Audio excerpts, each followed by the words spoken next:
আমন্ত্রণ জানাচ্ছি পল্লী টিভির বিনোদনমূলক নিয়মিত অনুষ্ঠান মিডিয়া গসিপে। দর্শক, একমাত্র পুত্রকে নিয়ে ভালোই কাটছিল পরিমণির দিন। ছেলে রাজ্যকে যেন কোলছাড়া করেন না অভিনেত্রী। এবার পরীর রাজ্যের একজন রাজকন্যাও এসেছে। সেই রাজকন্যা পরীর মেয়ে সাফিরা সুলতানা প্রিয়ম। এখন দুজনকে নিয়ে আনন্দে মাখামাখি পরীর ঘর। বিস্তারিত জানাতে সঙ্গে আছি আমি সাইমা শিউলি। চলুন দেখে আসি ডেস্ক রিপোর্টে।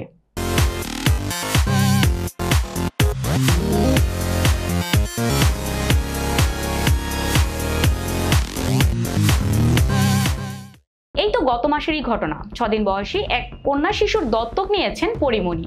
ওর ডাক নাম প্রিয়ম। মেয়ের আকিকা সম্পন্ন করেছেন পরি। নতুন অতিথিকে নিয়ে ভক্ত অনুরাগীদের আগ্রহ শুরু থেকেই।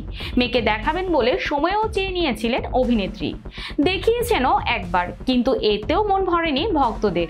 এবার কোলে তুলে মেয়েকে প্রকাশ্যে আনলেন পরি। সাথে জানালেন দুই সন্তানকে নিয়ে তার অনুভূতির কথা। মঙ্গলবার প্রিয়মের 1 মাস হলো, তাই তো সামাজিক মাধ্যম ভরে উঠেছে বেগুনি রঙের আবহে। সাদা বেগুনি বেলুনে আর পরীর পরনে ছিল ম্যাজেন্ডা বেগুনি শাড়ির সংমিশ্রণ। আদরের সব ছবি দিয়ে ভক্তদের হৃদয়ে দোলা দিয়েছেন এই মায়াবী চিত্রনায়িকা।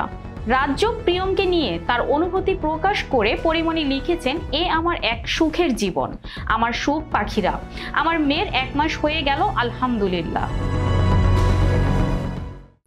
দর্শক, এর আগেও কন্যা সন্তানকে নিয়ে তার অভিব্যক্তি প্রকাশ করেছিলেন পরিমণি। লিখেছিলেন, আমার মেয়ে এলো ঘরে, যার নাম রাখা হয়েছে সাফিরা সুলতানা প্রিয়ম।